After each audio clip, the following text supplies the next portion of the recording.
नमस्कार। आज हम लोग एक बहुत इम्पोर्टेंट डिस्कशन की बात करेंगे यहाँ पर। आज हम बात करेंगे हमारे नवमास चार्ट को लेकर।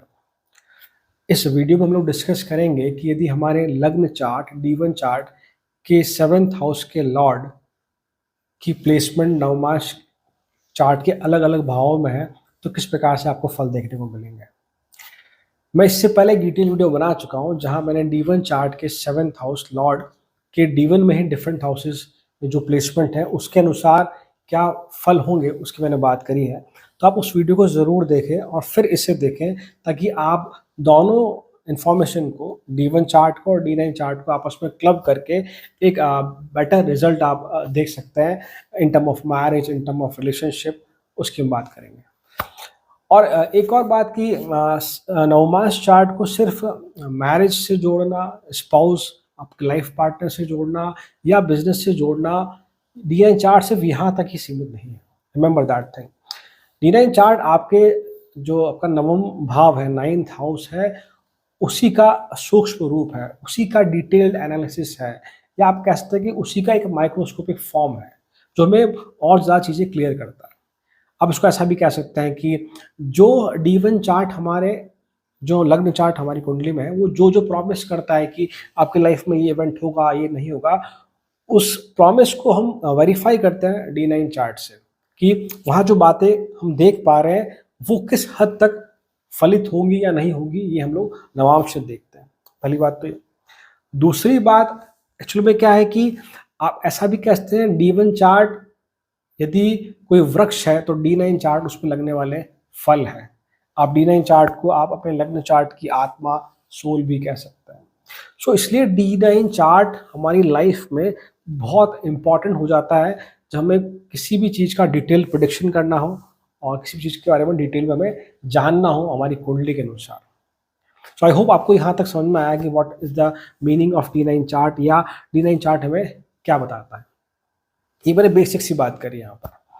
आगे बात करें कि जब भी हम लोग नवमांश कुंडली से प्रेडिक्शन की बात कर रहे हैं, हमें कुछ पॉइंट ध्यान रखने होंगे।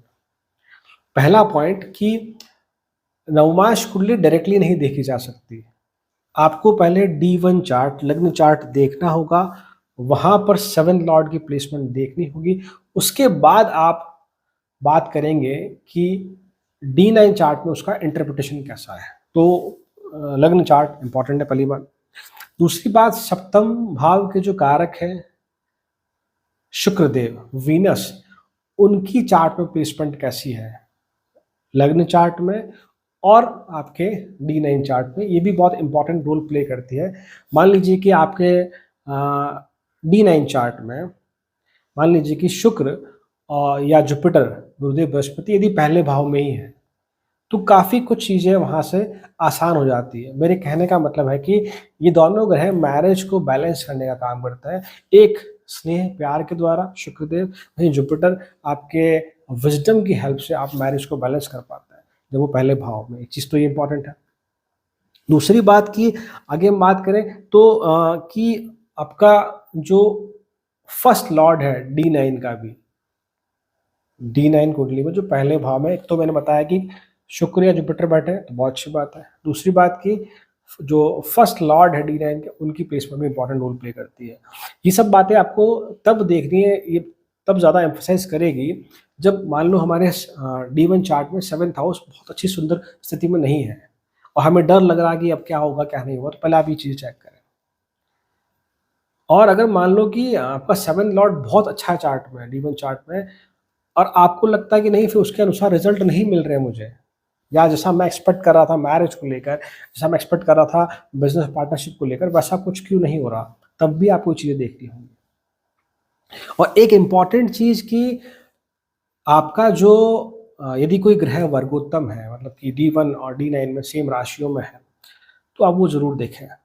यदि वर्गोत्तम ग्रह आपके D9 चार्ट में 6, 8, 12 में है, स्पेशली 6 और 8 में है, तो ये बहुत अच्छा साइन नहीं है। बिकॉज वर्गोत्तम ग्रह अपने आप में बहुत स्ट्रेंथफुल प्लैनेट है, उसके पास पहले से ही ऊर्जा ज़्यादा है, उसकी एनर्जी आपकी लाइफ में ज़्यादा फ्लो करेगी, आप ऐसा कह सकते हैं। तो ध्यान रखिए इस चीज़ को। दूसरी बात कि वर्गोत्तम ग्रह मान लीजिए D1 चार्ट में आपके 6, 8 में जाके एग्जॉल्ट हो रहा है, सेवंथ लॉर्ड का D1 चार्ट, सेवंथ लॉर्ड वर्गोत्तम प्लैनेट 6th या 8th पे एग्जॉल्टेड हो रहा D1 में ही, सेम वो वहाँ पर भी अगर ऐसी कंडीशन मिल रही D9 में, तो फिर ये मैरिज के लिए प्रॉब्लम है, मैरिज के लिए प्रॉब्लम है। एक और बात, यदि मान लीजिए कि आपका सेवंथ लॉर्ड डेबिलिएशन में है, लग्न चार्ट में नीच अवस्था में है, और अगर वो D9 चार्ट में भी वो सुंदर अवस्था में है, केंद्र भाव में है या अच्छे भावों में, अच्छी राशियों में है, तो रिजल्ट आपको बेटर देखने को मिलेंगे। बेटर देखने को मिलेंगे मतलब कि आपकी जो मैरिज, धीरे धीरे आपकी मैरिज ग्रो करेगी, आप ऐसा कह सकते हैं, या कॉन्फ्लिक्ट जो धीरे धीरे सुधरते हुए देखे जाएंगे। तो ये चीज़ें आप ज़रूर देखिए। सो ये कुछ मैंने इंपॉर्टेंट बातें रखी है, आपको ध्यान रखना होगा। पहला कि आपको आपके लग्न चार्ट D1 को देखना होगा कितना स्ट्रेंथफुल है। दूसरा आपको देखना होगा कि आपके चार्ट में वीनस और जुपिटर की प्लेसमेंट कैसी है। यदि वो D9 में पहले भाव में ही है तो अच्छी बात है ये, और साथ ही साथ कि वर्गोत्तम प्लैनेट्स की कंडीशन कैसी है।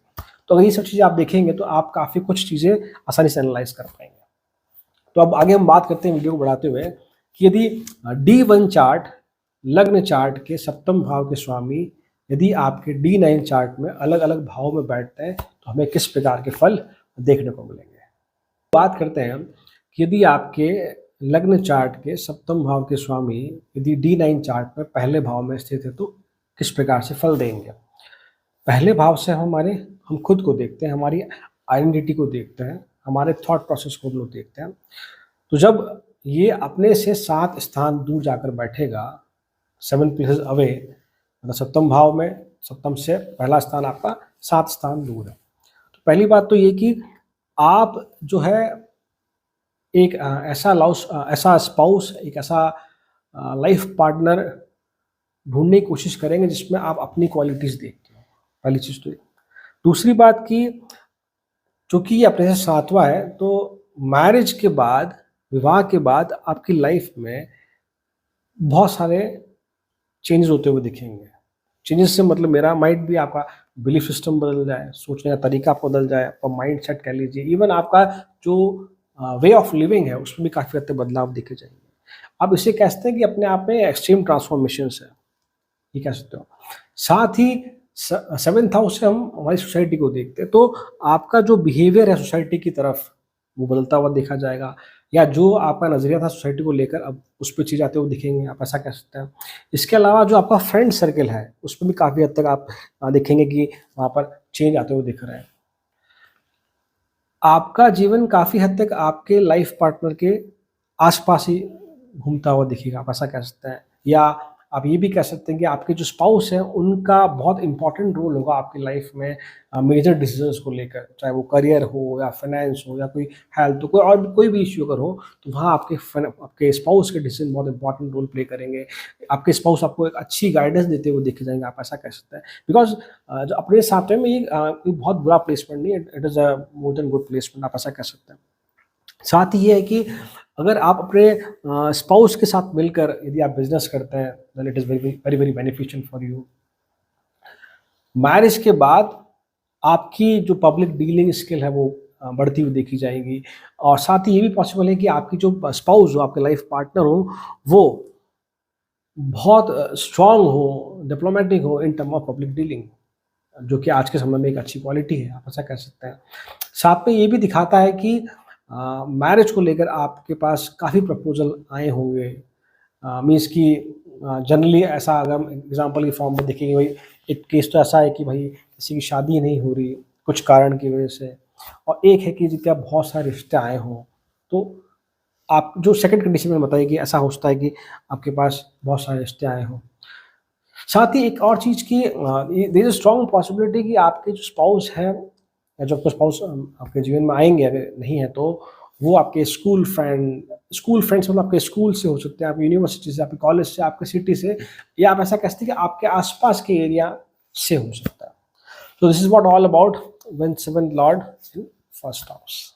हम लोग बात करते हैं यदि आपके D1 लग्न चार्ट के 7th लॉर्ड यदि आपके नवमांश में दूसरे भाव में जाकर बैठते हैं, तो सेकंड हाउस से हम लोग हमारे फैमिली को देखते हैं, हमारी स्पीच को देखते हैं, हमारी फूड हैबिट्स को हम लोग देखते हैं। तो पहली बात कि ये जो प्लेसमेंट है अपने से 8 स्थान दूर है। अगर आप काउंट करेंगे 7 से सेकंड हाउस तो इट इज़ 8 प्लेस अवे। तो ये ट्रांसफॉर्मेशन दिखाता है कि डेफ़िनेटली आपकी लाइफ़ में आफ्टर मैरिज बहुत सारे ट्रांसफॉर्मेशंस होंगे, चाहे इमोशनल लेवल पे हो, चाहे आप कह लीजिए कि आपका बिलीफ सिस्टम हो बदलता हुआ देखा जाए, इस तरह का कुछ। अब वो डिपेंड करता है कि वहाँ पर प्लैनेट अगर राहु केतु का इन्फ्लुएंस अगर नहीं है या सैटर्न का इन्फ्लुएंस अगर नहीं है, तो वो ट्रांसफॉर्मेशन आपकी लाइफ में ईज़ी वे में होगा। वहीं अगर वहाँ अगर बहुत सुंदर स्थिति में नहीं है, एफ्लिक्शन है, तो फिर मैरिज को लेकर बहुत सारे अप एंड डाउन देखने को मिलते हैं, या विवाह जो है वो आपको ऐसा लगेगा कि शायद मैं पहले सिंगल था, तभी मेरी लाइफ ज़्यादा अच्छी थी। इस तरह की कुछ स्थिति बनती हुई देखी जाती है। साथ ही आगे हम बात करें कि सेकंड हाउस से हमारी फैमिली देखते हैं, तो देयर इज स्ट्रांग पॉसिबिलिटी कि जो आपके स्पाउस हैं, लाइफ पार्टनर होंगे, उनकी फैमिली आपकी फैमिली से बड़ी हो, या उनकी फैमिली में नंबर ऑफ लोग ज़्यादा हो, आप ऐसा कुछ कह सकते हैं। साथ ही एक इम्पॉर्टेंट चीज़ कि आप जो चाहते हैं, यू वांट कि आपकी जो स्पाउस हो, आपके हस्बैंड या वाइफ जो भी हो, वो हाई वैल्यूज़ वाले हों। मीन्स यू प्रेफर कि उनमें उनके सिद्धांत, वैल्यू, आइडियोलॉजी इस तरह कुछ हो। साथ ही ये भी दिखाता है कि अ, ये तो आपकी एक्सपेक्टेशन है, सही बात है। साथ ही ये भी दिखाता है कि देयर इज़ स्ट्रांग पॉसिबिलिटी कि आपके जो स्पाउस हो वो केयरिंग हो, वो फैमिली की देखभाल करने वाले हो, फैमिली ओरिएंटेड हो, इस चीज़ को भी रिप्रेजेंट करता है। तो ओवरऑल हम देखें तो ये एक अच्छा प्लेसमेंट है इन टर्म ऑफ कि व्हाट स्पाउस, जैसा स्पाउस हम चाहते हैं, खासकर वैल्यूज़ को लेकर, फैमिली को लेकर, वैसा हमें एक स्पाउस मिलता हुआ देखा जाता है। सेकंड हाउस से हमारी वेल्थ को देखते हैं, तो स्ट्रॉन्ग पॉसिबिलिटी है कि आफ्टर मैरिज आपकी वेल्थ बढ़ती हुई देखी जाए, एक बात तो ये है। दूसरी एक और चीज़ कि अगर नेगेटिव इन्फ्लुएंस है, मेरे कहने का मतलब है कि आपके स्पाउस का आपकी वेल्थ को लेकर, आपके लिक्विड कैश को लेकर एक बहुत इंपॉर्टेंट रोल होगा। पॉजिटिव वाइज अगर हम देखें, मतलब कि वहाँ किसी प्रकार का एफ्लेक्शन नहीं है, तो आपके स्पाउस है वो आपकी वेल्थ को ग्रो करने में हेल्प करेंगे अनडाउटेडली। वहीं अगर वहाँ नेगेटिव एफ्लेक्शन है या नेगेटिव प्लेसमेंट है, तो आपके स्पाउस ही रिस्पॉन्सिबल होंगे कि जो after marriage there is a sudden decrease in what financial condition.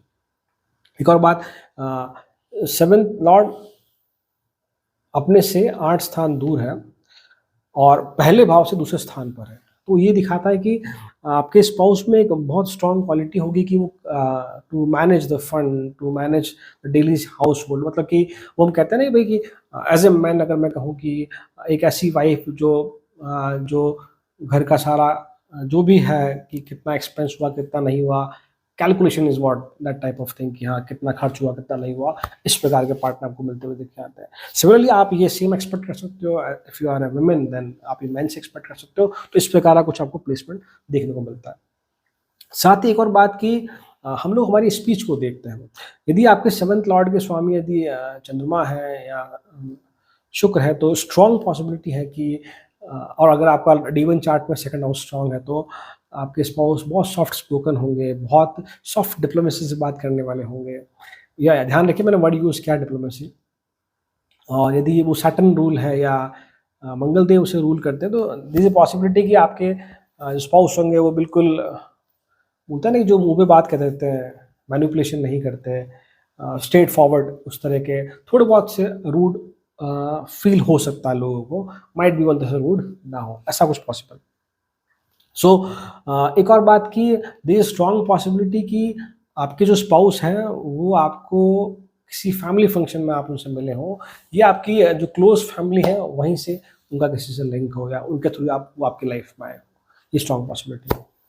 This is what all about seventh lord in the second house. So आगे हम लोग बात करते हैं, यदि आपके सेवंथ लॉर्ड D1 चार्ट के, लग्न चार्ट के स्वामी यदि नवमांश में तीसरे भाव में जाकर बैठ जाए। तीसरे भाव से हम हमारे पराक्रम को देखते हैं, हमारी लाइफ में एफर्ट्स को देखते हैं, हमारे सिबलिंग को देखते हैं, हमारे जीवन में छोटी यात्राओं को देखते हैं, और हमारी जो आर्टिस्टिक स्किल है उसे हम लोग तीसरे भाव से देखते हैं। तो ये दिखाता है कि पहली बात तो कि आप एक्सपेक्ट करते हैं कि आपका जो लाइफ पार्टनर है वो एक ओपन माइंडेड हो, बहुत, जो हर टॉपिक पे आपसे डिस्कशन के लिए तैयार हो, ऐसा कुछ कह सकते हैं आप। सेकंड बात कि चूँकि ये यहाँ से हमारी कम्युनिकेशन भी देखते हैं हम लोग, सोशल मीडिया को भी देखते हैं, तो स्ट्रॉन्ग पॉसिबिलिटी है कि आपको आपका स्पाउस सोशल मीडिया के थ्रू मिला हो, या किसी ऑनलाइन प्लेटफॉर्म या मैरिज पोर्टल के थ्रू आपकी लाइफ में आया हो, एक ये पॉसिबिलिटी है। साथ ही मान लीजिए जैसे कि हमने कहा कि ये तीसरा भाव पराक्रम को भी दिखाता है, तो आपके कंपैरिजन में आपके जो स्पाउस है वो मैरिज को लेकर ज़्यादा एफर्ट लगाते हुए दिखते हैं, एक ही है। एक बात रेमेडी भी आप कह लीजिए, मान लीजिए आपकी लाइफ में थोड़े बहुत अगर D1 चार्ट का 7th लॉर्ड अगर स्ट्रॉन्ग नहीं है, तो जो अगर मान लीजिए आपस में मनमुटाव चल रहा है या बहुत अच्छी ट्यूनिंग नहीं बैठ रही, तो best tool is the communication, because third house is the communication. तो अपने स्पाउस से आप अलग-अलग टॉपिक्स पे बात करें, उनकी प्रॉब्लम सुनें, अपनी प्रॉब्लम उन्हें बताएँ, बिकॉज़ यहाँ शेयरिंग इज़ व्हाट केयरिंग, आप ऐसा कह सकते हैं। आप चीज़ों को डिस्कस करके सॉल्व कर सकते हैं। This is the best placement और द बेस्ट रेमेडी। आपको कोई और रेमेडी करने की ज़रूरत नहीं है, अगर आपका ये प्लेसमेंट है और आपका marriage is not in that good condition. तीसरे भाव से हम वही छोटी यात्राएँ देखते हैं, तो ये ज़रूर है कि मैरिज के बाद आप और आपके लाइफ पार्टनर बहुत जगह ट्रैवल करने जाते हैं या घूमना-फिरना आपको पसंद भी है, बट साथ ही साथ इस तरह का ट्रैवल जहाँ कहीं न कहीं आप कह सकते हैं कि रिलीजियस एनर्जी जो है या जो वाइब्रेशंस जहाँ फ़ील होती है, जहाँ धार्मिक यात्रा आप सिंपल भाषा में कह सकते हैं, आप उस तरफ ज़्यादा बढ़ते हुए देखे जाते हैं। ये भी डिनोट करता है थर्ड हाउस कि आपके स्पाउस के पास कोई ना कोई आर्टिस्टिक टैलेंट होगा। माइट बी अगर यहाँ आपके 7th लॉर्ड अगर मून है या वीनस है, तो सॉर्ट ऑफ डांसिंग और सिंगिंग, या इसके अलावा कोई अगर हैंडमेड कोई स्किल इस तरह का, मान लो कि आप स्कल्पचर हो सकता है आपका, आपके स्पाउस, या पेंटिंग उनकी अच्छी हो सकती है, ड्राइंग कह लीजिए आप, या ऐसा कुछ भी जहाँ हमें हाथ का इन्वॉल्वमेंट हो, ऐसा कोई ना कोई आर्टिस्टिक टैलेंट उनमें दिखा जा सकता है, आप ये बोल सकते हैं। Third house is the house of the effort also. तो अगर आप कोई बिज़नेस अगर कर रहे हैं, पहले से रन कर रहे हैं, तो आपकी मैरिज के बाद आपके जो स्पाउस है, वो आपके बिज़नेस में डेफ़िनेटली आपको हेल्प करते हुए दिखे जाता है। बिकॉज़ ये प्लेसमेंट है ना, बहुत अच्छा है, बिकॉज़ आप मान के चलिए कि ये प्लेसमेंट अपने से 9 स्थान दूर है, अपने से नवम की तरफ है, तो 9th is what the house of Fortune also. Means कि आपके जो स्पाउस है आपकी लाइफ़ में वो फॉर्च्यून लेकर आते हैं, डेफ़िनेटली सी बात है ये। अगर आपका 7th लॉर्ड D1 चार्ट का बहुत ज़्यादा विकास स्थिति में नहीं है, तो ये श्योर है कि मैरिज के बाद आपका भाग्योदय होगा ही होगा, या आपके स्पाउस डेफिनेटली आपको अलग-अलग फील्ड में हेल्प करते हुए देखने को मिलेंगे। तीसरे भाव से हमारे सिबलिंग को देखते हैं, तो माइट भी ये हो सकता है कि आप अपने सिबलिंग से बहुत इंटरैक्ट ना करते हो, पॉसिबिलिटी बता रहा हूँ मैं, या आपकी उनसे बहुत अच्छी नहीं बनती हो, बट आपके स्पाउस की, आपके सिबलिंग्स के साथ, आपके कज़िन्स के साथ एक ठीक-ठाक बॉन्डिंग तो ज़रूर होती ही होती है। साथ ही आपके स्पाउस कुछ इस प्रकार के हो सकते हैं जो जिन्हें बात करना पसंद है, इंटरैक्ट करना पसंद है, खासकर आपकी फैमिली से, आपके मदर-फादर से, आपके ब्रदर-सिस्टर से, वो काफ़ी अच्छे से इंटरैक्ट करते हुए देखे जाते हैं। ओवरऑल अगर हम कहें तो एक अच्छा प्लेसमेंट है, आपके स्पाउस बहुत स्ट्रॉन्ग पॉसिबिलिटी है कि वो इंटेलेक्चुअल हों, और जैसा कि मैंने कहा डेफ़िनेटली आफ्टर मैरिज आपकी लाइफ में फॉर्च्यून बढ़ेगा, या आपके जो स्पाउस है आपके जीवन में वो भाग्य या फॉर्च्यून लेकर आएँगे। सो this is what all about with Lord in the third house.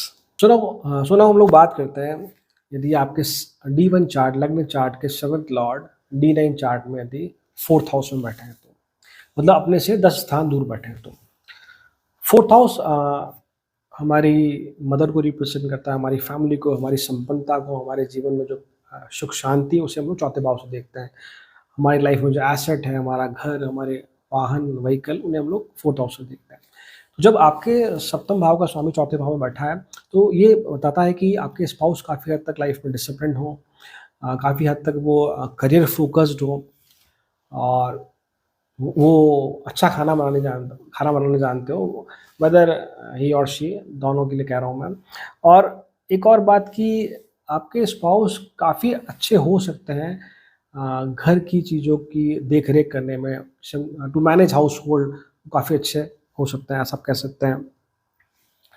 चौथे भाव से हमारी फैमिली देखते हैं, तो ये भी डिनोट करता है, ये भी बताता है कि आपके जो स्पाउस है उनके लिए फैमिली बहुत इम्पोर्टेंट है। मतलब कि वो चाहते हैं हमेशा कि फैमिली को साथ रखकर जीवन में आगे बढ़ा जाए, या वो चाहते हैं कि हमेशा कोई भी अगर हम बड़ा काम भी कुछ भी अगर कर रहे हैं, तो एक बार फैमिली से पूछें या उनको साथ लें, उनसे सलाह-मशवरा करें।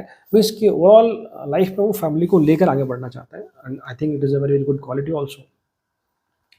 अगर वहाँ 4th हाउस में आपके, यदि आपका D1 का 7th लॉर्ड बहुत अच्छी कंडीशन में नहीं है, और अगर 4th हाउस भी बहुत सुंदर स्थिति में नहीं है, तो स्ट्रॉन्ग पॉसिबिलिटी है कि मैरिज के बाद आपकी स्पाउस और आपके फैमिली के रिश्तों में आपस में बहुत दिक्कतें आती हुई दिखी जाती हैं। स्पेशली आपके स्पाउस के एंड से, आप ऐसा कह सकते हैं, या जो एक मैरिज में जो एक हार्मनी है वो काफ़ी हद तक डिस्टर्ब होती हुई देखी जा सकती है, आप ऐसा कह सकते हैं। अगर मैंने जैसा कहा कि ये 7th और 4th हाउस दोनों अच्छी स्थिति में नहीं है, तो मैं कह रहा हूँ ये। 4th हाउस से हमारी हमारी न नर्चरिंग एबिलिटी, हमारे इमोशंस को देखते हैं, तो डेफ़िनिटली आपके स्पाउस आपको इमोशनली सपोर्ट करते हैं हमेशा। एंड दिस ऑल्सो डिनोट कि अगर आपका 4th हाउस भी स्ट्रॉन्ग है, तो आप एक-दूसरे को काफ़ी हद तक इमोशनली सपोर्ट करते हुए दिखे आते हैं, which is very, very important part in what institution known as marriage. तो ये बहुत ज़रूरी है, जो बहुत अच्छा मैं कहता हूँ ये क्वालिटी आपकी लाइफ़ में, आपकी मैरिज में। साथ ही ये भी डिनोट करता है कि शादी के बाद, विवाह के बाद आप अपने लाइफ़ पे ज़्यादा डिसिप्लिन्ड हो जाते हैं, ज़्यादा ऑर्गनाइज़्ड हो जाता है। I think organise is the better word. मतलब कि आप इसको ऐसे कह सकते हैं एग्ज़ाम्पल के तौर पे, जैसे कि मान लीजिए कि आप पहले बहुत ज़्यादा घर के कामों में पार्टिसिपेट नहीं करते थे। जैसे घर की थोड़ी हेल्प कर देना इस तरह की। बट आफ्टर मैरिज आप अपने वाइफ़ की, अपने हस्बैंड की सपोर्ट करते हुए दिखे जाते हैं। चाहे वो उनके किचन को लेकर, चाहे वो उनके दूसरे ऑफ़िस के वर्क को लेकर भी आप एक-दूसरे से डिस्कशन करते हुए दिखे आते हैं, एक-दूसरे को सपोर्ट करते हुए दिखे आते हैं। तो overall it is a very, very good combination. साथ ही यदि आप कोई बिज़नेस कर रहे हैं पहले से और अगर आपके स्पाउस का भी उसमें इंटरेस्ट है, तो डेफ़िनेटली आप दोनों मिलकर कोई बिज़नेस करें, तो ये एक बहुत अच्छा प्लेसमेंट है in term of business also. So overall हम बात करें, सो this is a good placement and it is all about 7th lord in the 4th house. So now हम लोग बात करते हैं, यदि आपके 7th लॉर्ड सप्तम भाव के स्वामी D1 चार्ट के, लग्न चार्ट के यदि नवमांश में 5th हाउस में हो, तो किस प्रकार के फल देखने को मिलेंगे। 5th हाउस से हम हमारी क्रिएटिविटी देखते हैं, हमारे संतान पक्ष को देखते हैं। 5th हाउस से हम हमारे जो पिछले जन्मों के पुण्य हैं, उन्हें हम लोग देखते हैं 5th हाउस से। हमारे हॉबीज़ को हम लोग 5th हाउस से देखते हैं। हमारी हायर एजुकेशन को हम लोग 5th हाउस से भी देखते हैं, ऐसा कह सकते हैं।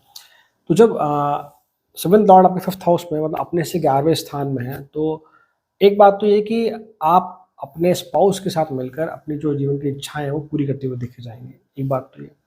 दूसरी बात कि देयर इज़ स्ट्रॉन्ग पॉसिबिलिटी कि यदि आपके D1 के 2nd लॉर्ड और 11th लॉर्ड स्ट्रॉन्ग कंडीशन में है, तो स्ट्रॉन्ग पॉसिबिलिटी कि आपके स्पाउस एक वेल्दी फैमिली से हों। दूसरी बात कि चूँकि ये अपने से 11वें स्थान दूर है, तो आपके स्पाउस का फ्रेंड सर्कल बड़ा हो सकता है।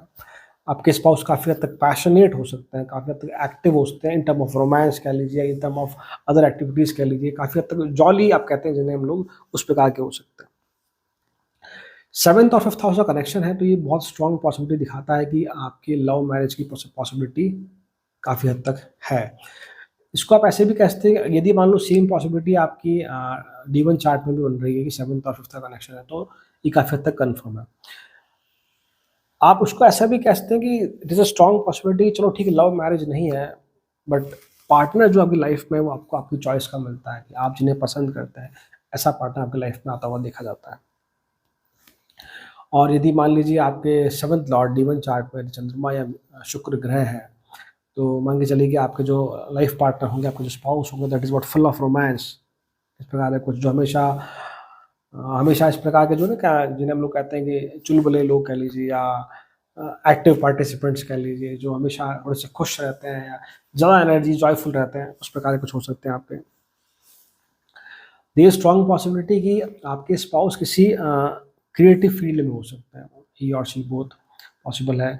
और एक और इम्पॉर्टेंट चीज़ जैसे हमने कहा कि 5th हाउस से हमारी हम इंटेलिजेंस को भी देखते हैं, तो आप लोगों के जो डिबेटिंग टॉपिक्स या आपस में डिस्कशन टॉपिक या बात करने के टॉपिक इस प्रकार के हो सकते हैं कि आप लोग आपस में टेक्नोलॉजी को लेकर बात करते हुए देखे आते हो, आपस में आप साइंस को लेकर, इंटेलेक्चुअल चीज़ों को लेकर डिस्कस करते हुए देखे आते हो, या ऐसा कुछ जो स्पिरिचुअल साइंस को रिप्रेजेंट करता हो, हायर लर्निंग को रिप्रेजेंट करता हो, ऐसी चीज़ें आपस में आप डिस्कस करना ही पसंद करते हैं। हो सकता है आप यूट्यूब पे या किसी और सोर्स के थ्रू इनके बारे में जानने की कोशिश भी करते होंगे, एंड मेरे हिसाब से एक अच्छा कॉम्बिनेशन है।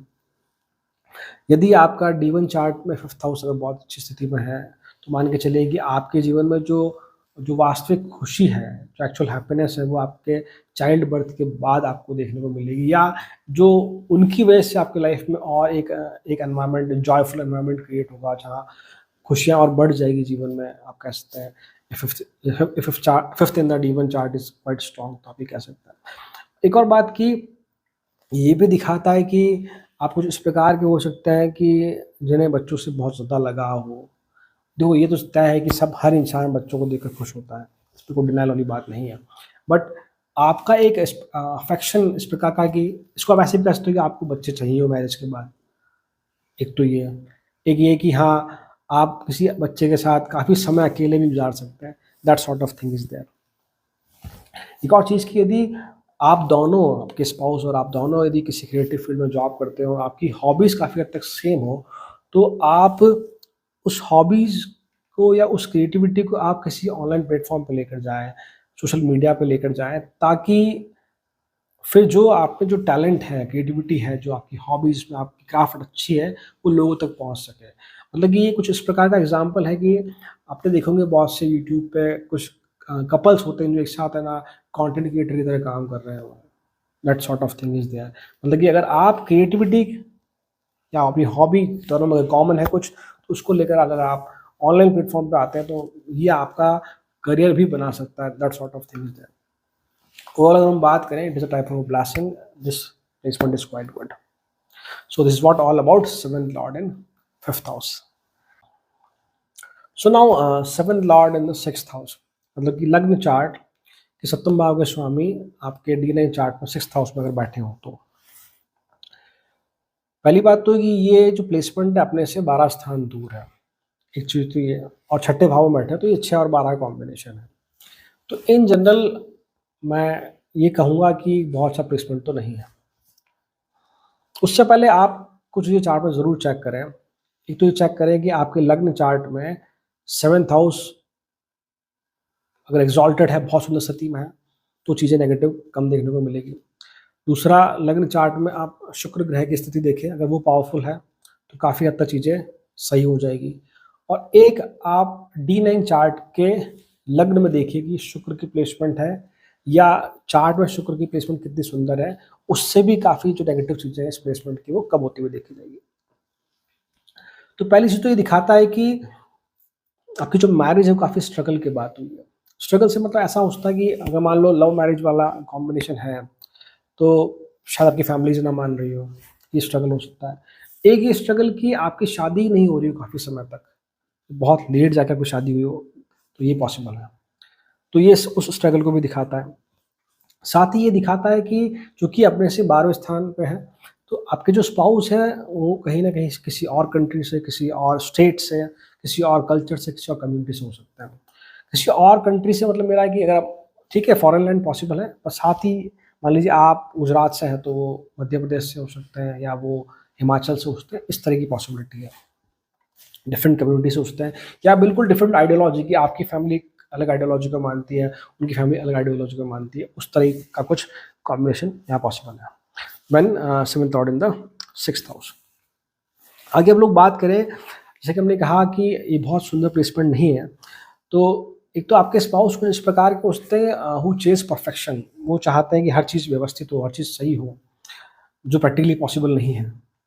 हर चीज़ों में, हर रिश्तों में भी इवन वो प्रोफेशन ढूँढते हैं, ऐसा कुछ हो सकता है। सेकंड कि वो किसी सर्विस बेस्ड इंडस्ट्री में हो सकता है, हेल्थ केयर, मेडिसिन, एनजीओ। तो ध्यान रखिए, हम छठे भाव से हमारे जीवन में हम रोग रिपूर्ण देखते हैं, हमारा डेली लाइफ का स्ट्रगल देखते हैं, हमारी डेली जो जॉब है उसे हम लोग देखते हैं, हमारा डेली रूटीन हम लोग वो यहाँ से देखते हैं। अगर जो मैंने शुरू में 3 कॉम्बिनेशन बताया, अगर वो नहीं है, तो काफ़ी हद तक यहाँ मैरिज फिर कॉम्प्रोमाइज़ हो जाती है। मतलब इस प्रकार की स्थिति बन जाती है कि ठीक है, चल रहा है, चलने दो, ऐसा कुछ। कई बार तो आपसी झगड़ों की वजह से ऐसा, कई बार ऐसा कि अब बच्चे-वच्चे हो गए, तो अब हम छोड़ नहीं सकते, चाह कर भी दूसरे से अलग नहीं हो सकते, ऐसी कुछ स्थिति बनती हुई देखी जाती है। Means when thought in the sixth house. और साथ ही ये बात कि मैरिज के बाद स्पेशली आप में से किसी एक की, अदर हस्बैंड और वाइफ, किसी एक की जो हेल्थ इशू है, उसमें काफ़ी ज़्यादा इश्यू आते हुए देखे जाते हैं, या हेल्थ काफ़ी ज़्यादा हद तक खराब होती हुई देखी जाती है। एक्चुअली ये एक अपने से 12वें भाव का है, तो 12th हाउस से हम लॉसेस देखते हैं, तो ये लॉसेस को भी रिप्रेजेंट करता है कि इस प्रकार से कि यदि 12th लॉर्ड D1 चार्ट में बहुत सुंदर स्थिति में नहीं है, तो फिर मैरिज के बाद लोन ले लेना, काफ़ी हद तक बेफिज़ूल खर्चे करना, अपने कम्फर्ट पर, अपने लग्ज़री पर काफ़ी खर्चा होता हुआ देखा जाता है। साथ ही ये भी रिप्रेजेंट करता है कि 12th हाउस से हम लोग हमारे हमारे शैया सुख को देखते हैं, हमारे बेड प्लेज़र को देखते हैं, क्योंकि मैरिज के बाद जो आपकी सेक्सुअल ड्राइव है, सेक्सुअल लाइफ है, वो भी बहुत अच्छी होती हुई नहीं देखी जाती है। If D1 charts 12th house is not strong, तब मैं ये बात कह रहा हूँ। साथ ही जैसा कि मैंने कहा कि एक तरह का ये एग्रेसिव टाइप ऑफ प्लेसमेंट है। आप इसको ऐसे समझ सकते हैं कि मान लीजिए कि आपके 7th लॉर्ड यदि मार्स है D1 चार्ट में और वो या छठे भाव में बैठ गए, तो मान लीजिए आपके जो लाइफ पार्टनर होंगे काफ़ी हद तक एग्रेसिव होंगे, हार्श एंड स्पीच होंगे। यदि वहीं आपके 7th लॉर्ड D1 में यदि मरकरी है, तो आपके लाइफ पार्टनर मैनिपुलेटिव होंगे, आपसे झूठ बोलते होंगे। That sort of thing is also there. और यदि D9 चार्ट में आपके 7th लॉर्ड के साथ D9 चार्ट में आपके 7th लॉर्ड के साथ यदि D1 के 6 या 8 वाले साथ आके बैठ जाए, D1 के 6 या 8 के स्वामी भी आके बैठ जाए, तो ये स्ट्रॉन्ग पॉसिबिलिटी दिखाता है कि आपके जो लाइफ पार्टनर है आपको वो चीट भी कर सकता है। एक्चुअली मैं ये सब बातें, ठीक है, मैं नेगेटिव बातें एग्री नेगेटिव बातें बोल रहा हूँ। मैं जस्ट इसलिए बोल रहा हूँ कि अगर मान लो आप लोगों की शादी नहीं है हुई अभी तक, तो आप इन चीज़ों को ज़रूर एनालाइज करें अपने चार्ट में, फिर इनके हिसाब से कुंडली मिलान के साथ ही शादी करें, ताकि जो भी ये नेगेटिव चीज़ें आपके चार्ट में हैं वो काफ़ी हद तक आप कह सकते हैं कि भाई कम हो जाए। क्योंकि इसी का एक्सटेंडेड फॉर्म ये भी है कि अगर आपका लग्न चार्ट का 6th हाउस अगर बहुत सुंदर स्थिति में नहीं है, तो फिर marriage is what moving toward the legal trouble, divorce, alimony, इस तरह की स्थिति बनती देखी जाती है। तो फिर उससे आपकी जो बाकी लाइफ है, जैसे आपने कहा कि जो नवमांश कुंडली D9 चार्ट सिर्फ मैरिज स्पाउस तक ही नहीं है, ये आपके लग्न चार्ट की आत्मा है, ये आपके धर्म भाव का एक सूक्ष्म रूप है, जिससे आपकी काफ़ी जो बाकी की लाइफ अफेक्ट होती हुई दिखी जाती है।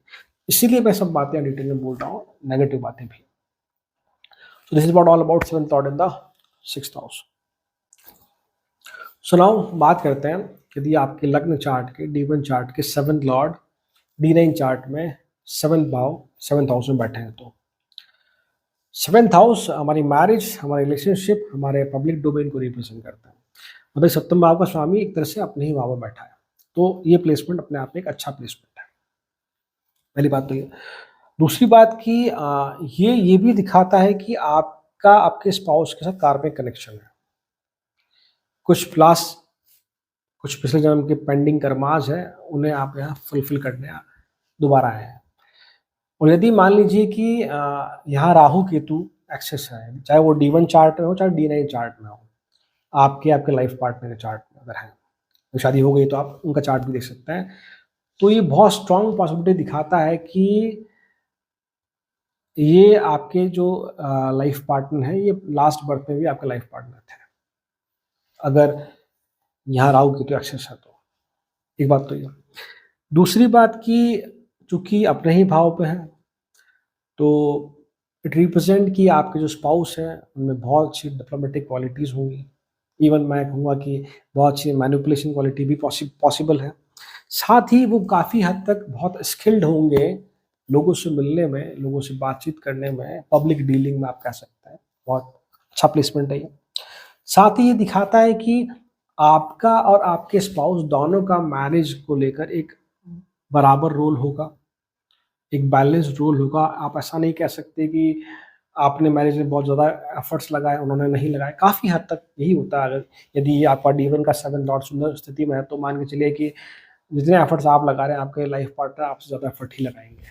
मतलब उनके एंड से आपको कभी ऐसा नहीं लगेगा कि नहीं, something is lag behind, that sort of thing is there. 7th house हमारी पब्लिक डोमेन को दिखाता है, तो ये स्ट्रॉन्ग पॉसिबिलिटी है कि आप अपने लाइफ पार्टनर से किसी सोशल मीडिया के थ्रू, किसी मैरिज पोर्टल के थ्रू मिले हों, या ऐसा कुछ कि आप अपने घर से, अपने शहर से अगर बाहर दूर किसी फ्रेंड के रिश्ते में किसी की मैरिज या पार्टी में गए हों, वहाँ आपको मिले हों। आई रिपीट, शहर से दूर किसी और शहर में यदि आप अपने किसी फ्रेंड की मैरिज या फ्रेंड के बर्थडे पार्टी में गए हो, कोई इवेंट हुआ हो, वहाँ आपके स्पाउस आपको मिले हों, ये पॉसिबिलिटी दिखाता है। साथ ही साथ मैंने कहा कि कार्मिक कनेक्शन है, तो बहुत स्ट्रॉन्ग पॉसिबिलिटी है कि आपके स्पाउस आपके लिए काफ़ी हद तक डिवोटेड हो सकते हैं। उनके लिए फैमिली बहुत इंपॉर्टेंट हो सकती है, या फैमिली को साथ लेकर चलना, ये बहुत इंपॉर्टेंट रोल प्ले करता है। काफ़ी हद तक आपकी लाइफ में जो स्पाउस है आपके को घर को सँभालना उन्हें बहुत अच्छे से आता हो, चाहे वो मेल हो, चाहे वो फीमेल हो, आप इस तरह कुछ कह सकते हैं। साथ ही जैसा कि मैंने कहा ये ओवरऑल एक गुड कॉम्बिनेशन है। साथ ही ये भी दिखाता है कि काफ़ी हद तक आपकी मैरिज लाइफ स्टेबल होगी, काफ़ी हद तक स्टेबल होगी। छोटे-मोटे जो लड़ाई-झगड़े हैं उनकी बात नहीं कर रहा, स्टेबल होगी और साथ में आप कुछ इस प्रकार के हैं जो मैरिज को बहुत सिंपली सरलता से जीना चाहते हैं, बहुत ज़्यादा शो ऑफ नहीं करते हैं, पब्लिक डोमेन में हो चाहे कहीं और हो। So overall, it is a good placement. This is what all about seventh lord and seventh house. So now हम बात करते हैं कि यदि आपके लग्न चार्ट के सेवेंथ लॉर्ड यदि D9 चार्ट में अष्टम स्थान में है तो क्या होगा। एट्थ हाउस से हम लोग हमारी लाइफ में सीक्रेट इवेंट्स, सडन इवेंट्स को देखते हैं, हमारे लॉस को देखते हैं, हमारे पार्टनर की वेल्थ को हम लोग देखते हैं और जो भी साइंस है, नॉलेज है जो सीक्रेटिव है, ऑकल्ट साइंस कह लीजिए आप, एस्ट्रोलॉजी, पामिस्ट्री, वो सब लोग एट्थ हाउस से देखते हैं। तो पहली बात तो ये स्ट्रॉन्ग पॉसिबिलिटी है कि आपके जो लाइफ पार्टनर है वो कहीं ना कहीं इन एरियाज से लिंक हो सकते हैं। माइट बी वो किसी मेडिकल इंडस्ट्री से, मेडिसिन से, हेल्थ इंडस्ट्री से जुड़े हों, या ये पॉसिबल है कि वो किसी रिसर्च फील्ड में हो, उनका बहुत स्ट्रॉन्ग इन्वॉल्वमेंट हो या इंटरेस्ट हो ऑकल्ट साइंस को लेकर, एस्ट्रोलॉजी को लेकर, मेटाफिजिक्स को लेकर, ह्यूमन बिहेवियर को लेकर, इन फील्ड में वो पाए जा सकते हैं। साथ ही चूँकि ये एट्थ हाउस है तो ये ट्रांसफॉर्मेशन को भी दिखाता है। तो यदि यहाँ मैलेफिक है राहु केतु या सैटर्न का इन्वॉल्वमेंट अगर बहुत स्ट्रिक्ट है D1 में और D9 में, तो मैरिज में फिर जो ट्रांसफॉर्मेशन है वो सफरिंग के साथ आएगा। मतलब कि काफ़ी चीज़ें मैरिज में इमोशनली आपको सफ़र करनी पड़ सकती है। जैसा कि हमने कहा कि आउट ऑफ ट्रांसफॉर्मेशन है, तो ये भी दिखाता है कि आफ्टर मैरिज आपका बिलीफ सिस्टम, आपकी आइडियोलॉजी, आपके सोचने का तरीका, आपका माइंडसेट, आपका बिहेवियर काफ़ी हद तक बदलता हुआ देखा जाता है। बहुत स्ट्रॉन्ग पॉसिबिलिटी है उसकी। सेकंड की चूँकि ये अपने से दूसरे भाव में है, एट्थ हाउस में, तो ये दिखाता है कि आपके पार्टनर के थ्रू, वेदर ही और शी, आपकी लाइफ में वेल्थ का फ्लो बढ़ता हुआ दिखा जाता है। एक चीज़ आप कह सकते हैं।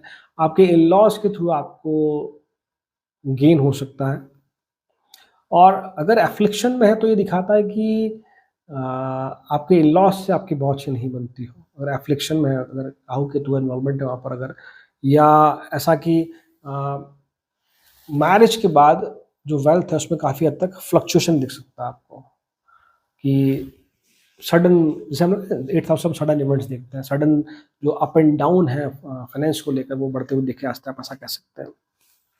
साथ ही हम ये भी कह सकते हैं कि है ना, आफ्टर मैरिज यदि आप इस पे ज़्यादा फोकस रखें कि अपनी जो मैरिज लाइफ है उसको सीक्रेटिव रखें, बहुत ज़्यादा उसे पब्लिक ना करें, तो इट इज़ मच बेटर। वैसे काफ़ी हद तक ये होता भी है कि आप लोग बहुत ज़्यादा अपनी मैरिज लाइफ को पब्लिक डोमेन में नहीं लेके आते या अपनी प्राइवेसी मेंटेन करके रखते हैं, या लोगों से बहुत उसके बारे में जो है वो डिस्कशन नहीं करते हैं कि what sort of marriage life. जो बहुत खास लोग, उनके अलावा बात छोड़ दीजिए आप, तो बात करते हुए नहीं दिखे जाते हैं मैरिज लाइफ को। मतलब लोग काफ़ी हद तक जज नहीं कर पाते कि आपकी मैरिज लाइफ कैसी है, अच्छी है, बुरी है, एवरेज है, नॉर्मल है, ऐसा कुछ आप देख सकते हैं। एक बहुत इंपॉर्टेंट चीज़ यहाँ पर, बिकॉज़ इट इज़ द कार्मिक हाउस, तो ये भी दिखाता है कि आपके आपके लाइफ पार्टनर के साथ कैसे भी झगड़े हों, कितने भी आप लड़ झगड़ लें दिन में, पर फिर शाम को आप वापस एक हो जाएँगे। या ऐसा कुछ कि जब आपके साथ आपके जीवन में कोई नहीं खड़ा होगा, उस समय आपके स्पाउस, आपके लाइफ पार्टनर आपके साथ रहेंगे। मतलब कि ये एक ट्रांसफॉर्मेशन है, मतलब कि ये ट्रांसफॉर्मेशन नहीं, सॉरी, ये एक एक्सट्रीम पोजीशन है जहाँ पर सब पॉसिबल है कि आप कितने लड़ झगड़ लें, सब पॉसिबल है, बट फिजिकली डिवोर्स होना पॉसिबल नहीं है। मतलब कि ठीक है, अगर सब कुछ ही बहुत ज़्यादा प्रॉब्लमेटिक है, सेवन लॉर्ड भी सही स्थिति में नहीं है D1 चार्ट में, 8 भी सही स्थिति में नहीं है, 4 भी सही स्थिति में नहीं है, तो मैंने मान लिया बाकी केतु का इन्वॉल्वमेंट भी है कि सपोज करो मैंने मान लिया कि डिवोर्स पॉसिबल है। मैं मान रहा हूँ ऐसा ना, है नहीं, आप मान मत लीजिएगा इस तरह से। बट एक जो आत्मीय रिश्ता है, जो जुड़ गया है, एक जो इमोशनल बॉन्डिंग है, वो फिर कभी ब्रेक नहीं हो सकती, ऐसा कुछ है। तो it also represent some karmic connection, past life connection also. So overall अगर मुझसे पूछो तो ये एक अच्छा प्लेसमेंट दिया, बट ठीक है, मैरिज में थोड़ा अप एंड डाउन से, बट आपके लाइफ पार्टनर आप हमेशा आपके साथ रहेंगे। So this is what all about seventh lord in the eighth house. So now seventh lord in the ninth house, अपने से 3 भाव दूर। तो 9th हाउस से हम हमारे भाग्य को देखते हैं, धर्म स्थान भी इसे कहते हैं। हमारी लाइफ में हमारे एल्डर फिगर्स, हमारे फादर फिगर्स, हमारे मेंटोर्स, हमारे गुरु, उन सभी को हम नवम भाव से देखते हैं। तो ये एक अच्छा कॉम्बिनेशन है, पहली बात तो ये। दूसरी बात कि चूँकि अपने से तीसरे स्थान पे third house is the house of effort, तो शायद आपको मैरिज में आपके स्पाउस के कंपैरिज़न में ज़्यादा एफर्ट लगाने पड़ेंगे। मैरिज को बैलेंस करने में, आप ऐसा कह लीजिए, या to maintain a healthy married life. Strong possibility है कि आपके जो लाइफ पार्टनर है वो किसी ऐसे फील्ड में हो जहाँ, जैसे कि एग्जांपल टीचिंग हो गया, काउंसलिंग हो गया, एडवाइजिंग फील्ड, कंसल्टेशन फील्ड, ऐसा कुछ जहाँ लोगों को गाइड करना हो, उस फील्ड में या एनजीओ में आपके स्पाउस हो सकते हैं। दिस ऑल्सो डिनोट कि आपके स्पाउस किसी फॉरेन लैंड से पॉसिबिलिटी है उनकी, या फॉरेन कल्चर से बहुत ज़्यादा इन्फ्लुएंस हो वो, किसी और कंट्री की या किसी और क्षेत्र की, स्टेट की भाषा को सीखना चाहते हो, या फॉरेन कल्चर उन्हें बहुत इन्फ्लुएंस करता हो, वो वहाँ जाना चाहते हो, उन चीज़ों को देखना चाहते हो, एक्सपीरियंस करना चाहते हो लाइफ में। इस प्रकार का कुछ प्लेसमेंट हो सकता है। 9th हाउस से हमारे जीवन में हम यात्राओं को भी देखते हैं, लंबी यात्राओं को भी देखते हैं। तो स्ट्रॉन्ग पॉसिबिलिटी कि आफ्टर मैरिज आप अपने लाइफ पार्टनर के साथ ट्रैवल करें and you are feel much comfortable with them. और साथ ही ट्रैवल इस प्रकार की जहाँ पर आप, कुछ धार्मिक यात्राएं भी हो सकती है, कुछ ऐसी यात्राएं जहाँ आप एनर्जी को एक्सपीरियंस करने निकलते हो, वाइब्रेशंस को एक्सपीरियंस करने निकलते हो, अध्यात्म की तरफ निकलते हो देखे जाते हैं। So it is a very very good combination. चूँकि ये नवम स्थान में है, तो ये दिखाता है कि आपकी शादी के बाद आपका जो भाग्योदय है वो स्ट्रॉन्ग पॉसिबिलिटी है, बढ़ता हुआ देखा जाता है आपकी लाइफ में, लक फैक्टर, फॉर्च्यून बढ़ता हुआ देखा जाता है। साथ ही चूँकि हमने कहा कि 9th हाउस से हम मेंटोर्स को देखते हैं, गुरु को देखते हैं, तो आपके जो स्पाउस हैं, वही आपकी लाइफ में आपके मेंटोर हो सकते हैं। वो आपको अच्छा गाइड करते हुए देखे जाते हैं अलग-अलग फ़ील्ड्स में। आप उनसे अलग-अलग फ़ील्ड में बात कर सकते हैं, डिस्कशन करते हुए देखे जाते हैं। साथ ही ये भी रिप्रेजेंट करता है कि आपके स्पाउस को बहुत क्षेत्रों की नॉलेज होगी, या बहुत डिफरेंट डिफरेंट फील्ड की जानकारी रखते हो, या वो सीखना चाहते हो। मतलब कि उनकी लाइफ में learning is what a very important role, कि वो हमेशा चाहते हैं कुछ ना कुछ सीखना, चाहे वो आप कह लीजिए कि टेक्नोलॉजी की साइड में हो, साइंस की साइड में हो, ह्यूमन बिहेवियर की तरफ हो, एस्ट्रोलॉजी की तरफ हो, मतलब किसी न किसी फील्ड में या किसी न किसी तरीके से वो हमेशा नॉलेज को गेन करना चाहते हैं। 9th हाउस से हम धर्म को भी देखते हैं, आइडियोलॉजी को भी देखते हैं, तो आपके स्पाउस की डेफ़िनेटली एक स्ट्रॉन्ग फ़ेथ होगी, स्ट्रॉन्ग बिलीफ सिस्टम होगा किसी न किसी आइडियोलॉजी को लेकर। हो सकता है वो कोई पॉलिटिकल आइडियोलॉजी या पॉलिटिकल पार्टी हो सकता है वो कर्मा थ्योरी में बहुत स्ट्रॉन्गली बिलीव करते हो। पर हाँ, ज़रूर ये दिखाता है कि कहीं न कहीं कोई एक साइड, एक आइडियोलॉजी ज़रूर है उनके दिमाग में, जिस पे हमेशा वो रहकर काम करते हो, जिसमें हम कहते हैं कि वो बहुत स्वाभिमानी हो, ऐसा कुछ भी पॉसिबल है। और साथ ही अगर मान लीजिए कि आपके अ,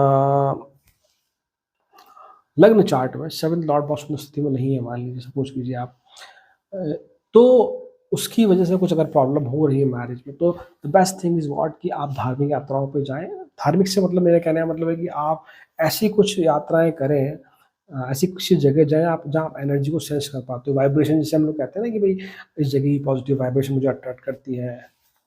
ऐसी जगहों पर आप जाएँ, वहाँ आप समय बिताएँ अपने लाइफ पार्टनर के साथ। डेफ़िनिटली जो भी मैरिज को लेकर प्रॉब्लम्स हैं, आपस में वैचारिक मतभेद हैं, वो काफ़ी हद तक कम होते हुए देखे जाएँगे। This is what all about seventh lord in the 9th house. So now D1 chart, लग्न चार्ट के 7th लॉर्ड यदि आपके नवमांश में दशम भाव में बैठते हैं, तो 10th हाउस से हम लोग हमारे करियर को, प्रोफेशन को, हमारी करियर ड्राइव को, हमारी पब्लिक रेपुटेशन को हम लोग देखते हैं।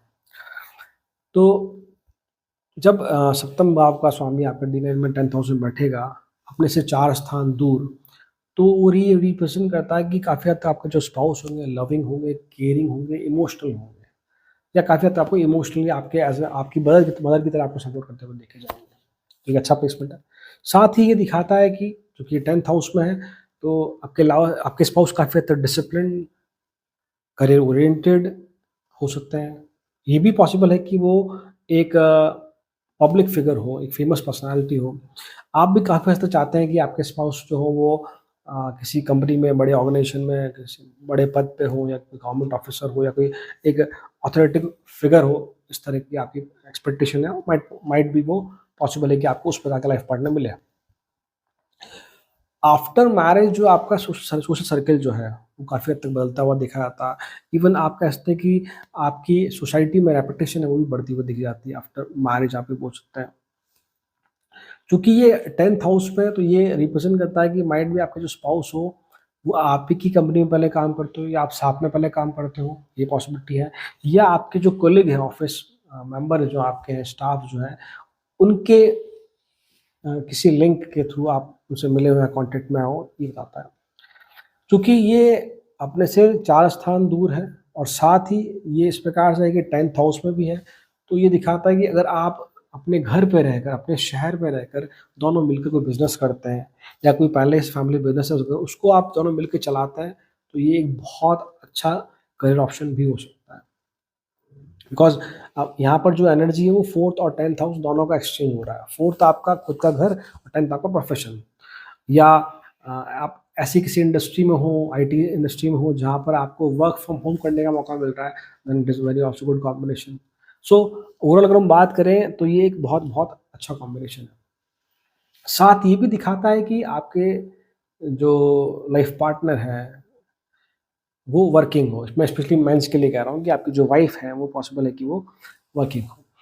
एक और चीज़ यहाँ पर जो नेगेटिव है कि यदि आप दोनों वर्किंग हैं, दोनों एक ही प्रोफ़ेशन में हैं, तो ये बताता है कि because of your working environment, आपके या because of your professional conflicts या ईगो क्लैश की वज़ह से काफ़ी हद तक आपकी जो मैरिज है वो डिस्टर्ब होती हुई दिखी जाती है। This is what as per my experience. So my advice is simply that कि अगर आप दोनों वर्किंग हैं, दोनों बिज़नेस में हैं, दोनों आप किसी ऑर्गेनाइज़ेशन में अगर आप काम करते हैं, तो आप अपनी मैरिज पे ज़्यादा फ़ोकस रखें बजाय आपके करियर को लेकर, बिकॉज़ ये लॉन्ग टर्म के लिए एक बहुत अच्छा साइन नहीं है as per my experience. This is what all about 7th lord in the 10th house. So now हम लोग बात करते हैं, यदि आपके लग्न चार्ट के, जीवन चार्ट के 7th लॉर्ड के स्वामी आपके D9 में 11वें भाव में बैठे हों, तो किस प्रकार के फल देखने को मिलेंगे।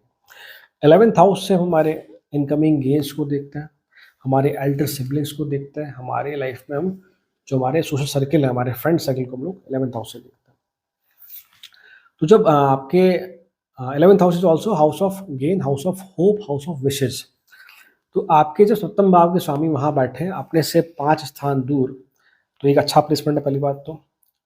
और ये बताता है कि आपके स्पाउस काफ़ी हद तक इंटेलिजेंट हो, क्रिएटिव हो, किसी एक लार्ज ऑर्गेनाइजेशन में काम करते हो, किसी एमएनसी में काम करते हो, ये पॉसिबल है।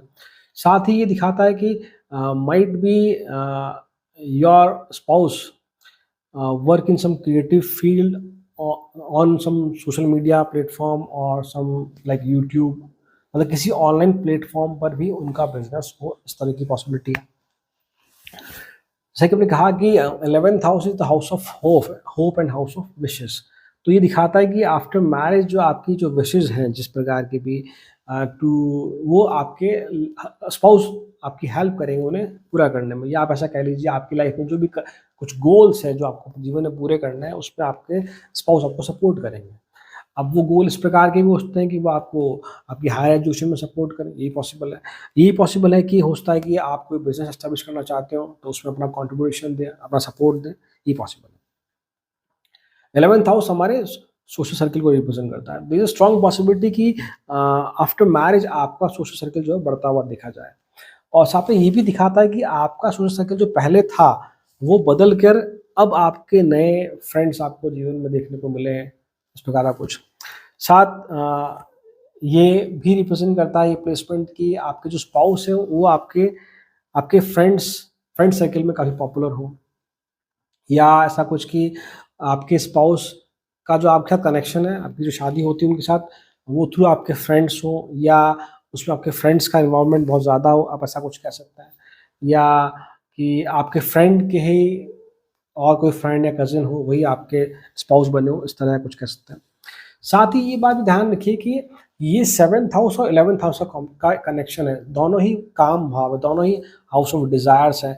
तो आप ये मान के चलिए कि जितनी भी आपकी इच्छाएँ हैं, 11वें भाव को लेकर स्पेशली, वो सभी आपकी मैरिज के बाद आपके स्पाउस आपकी पूरी करते हुए देखे जाएँगे। और साथ में ये भी दिखाता है कि आपके जो स्पाउस हैं, जैसा मैंने कहा कि वो इस प्रकार के हो सकते हैं कि कई बार वो आपसे एक्सपेक्ट करें दोबारा same, because it's is house of hope, house of the expectation. तो वो आपसे इस प्रकार से एक्सपेक्ट करे कि अ, मेरी ये जो इच्छाएँ, जैसे मैं आपकी इच्छाएँ फुलफ़िल कर रहा हूँ, तो आपको भी मेरी कुछ इच्छाएँ पूरी करनी होंगी।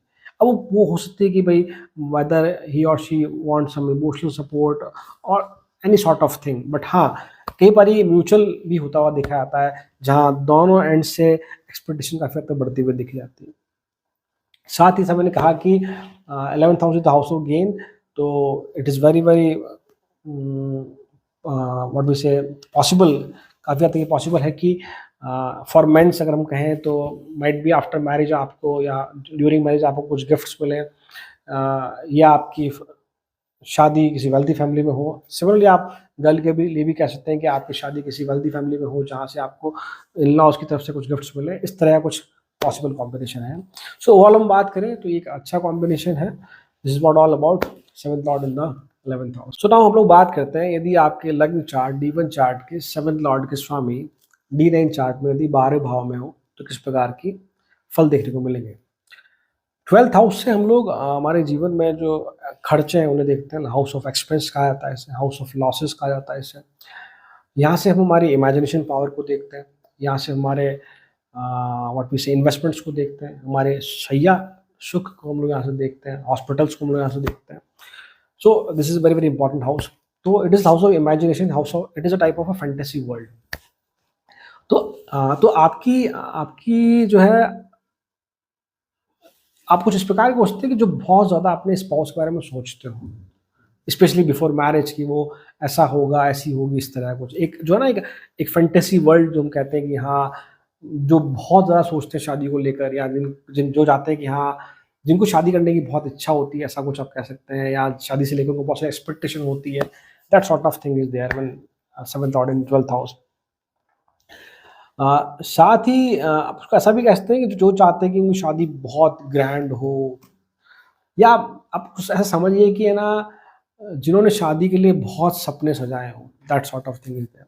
साथ ही ध्यान रखिए कि 12th हाउस से हम फॉरेन लैंड भी देखते हैं, तो स्ट्रॉन्ग पॉसिबिलिटी है कि जस्ट मैरिज के बाद या मैरिज से थोड़ा पहले ही आपके जो स्पाउस है, या आपको दोनों को साथ में, मान लो आपके स्पाउस वर्किंग है किसी और जगह, तो उनका ट्रांसफ़र हो जाए, ये पॉसिबल है। या शादी के बाद आप दोनों जहाँ पहले रहते थे, आपके हस्बैंड या आपके वाइफ, वहाँ से आप किसी और जगह शिफ्ट हो, ये पॉसिबल है। सिटी चेंज या transfer, that sort of thing is there. 12th house foreign land को दिखाता है, तो ये पॉसिबल है कि आपके स्पाउस किसी फॉरेन लैंड से हो, फॉरेन कम्युनिटी से हो, फॉरेन कल्चर से हो। कहने का मतलब है कि आप किसी और कल्चर के हो, वो किसी और कल्चर के हो। आपकी कम्युनिटी अलग-अलग हो सकती है। आप दोनों अलग-अलग कंट्रीज़ से भी हो सकते हैं, आप दोनों अलग-अलग स्टेट से। मान लीजिए आप गुजरात से हैं, वो मान लीजिए कि मध्य प्रदेश से हो, साउथ इंडिया से हो। मतलब कुछ ना कुछ एक फॉरेन एलिमेंट ज़रूर आपकी लाइफ में होगा, आप ऐसा कह सकते हैं। अब काफ़ी हद तक आप अपने कम्फ़र्ट पे, अपने लग्ज़री पे पैसा खर्च करते हुए देखे जाते हैं आफ्टर मैरिज उसे। और जैसे कि मैंने कहा कि यदि मान लीजिए कि जैसे कि 12th हाउस जो आपका, वो लॉसेस को भी दिखाता है। तो यदि आपका D1 चार्ट में यदि 12th लॉर्ड बहुत अच्छी स्थिति में नहीं है, तो आफ्टर मैरिज हेल्थ इश्यूज़ बढ़ते हुए देखे जाते हैं, आप ऐसा कह सकते हैं। आपकी लाइफ में जो, जैसे मैंने कहा कि पैसा आप खर्च करते हैं, बट थोड़ा फिज़ूल हो जाता है, फिर वहाँ से आप लोन की तरफ बढ़ते हुए दिखे जाते हैं, आप ऐसा कह सकते हैं।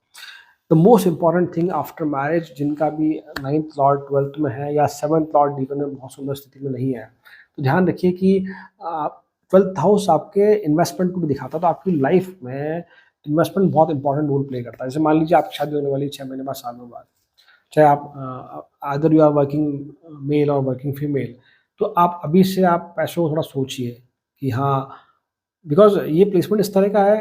मान लीजिए आपके लाइफ पार्टनर का चार्ट स्ट्रॉन्ग है तो अलग बात है, ठीक है। तो मान लीजिए उनका चार्ट भी अगर बहुत स्ट्रॉन्ग नहीं है, वहाँ वहाँ भी कुछ 6-12 कॉम्बिनेशन अगर है, या 8-12 कॉम्बिनेशन अगर है, तो फिर आपको सेविंग को लेकर थोड़ा फोकस करना पड़ेगा। This is very very important, because मैंने प्रैक्टिकली ये देखा है चार्ट्स में। 7th और 12th पे दिखाता है कि आपकी लाइफ के साथ आपकी फिजिकल कॉम्पेटिबिलिटी, सेक्सुअल लाइफ काफ़ी अच्छी होती है। बट इसके अलावा जो मैरिज है, वो आपका सिर्फ सेक्सुअल लाइफ तक ही नहीं है, वो कुछ इस तरह से है कि it is the more pure form, कि जहाँ आपको एक दूसरे के साथ बातचीत करना पसंद है, साथ में चलना, घूमना, evening walk, morning walk, cuddling, that sort of thing, या साथ में मूवीज़ देखना, टाइम स्पेंड करना, रोमांस, ये काफ़ी इंपॉर्टेंट रोल है लाइफ का। शादी के बाद आप कुछ इस तरह से हो जाते हैं कि फिर आपको दुनिया से मतलब नहीं है।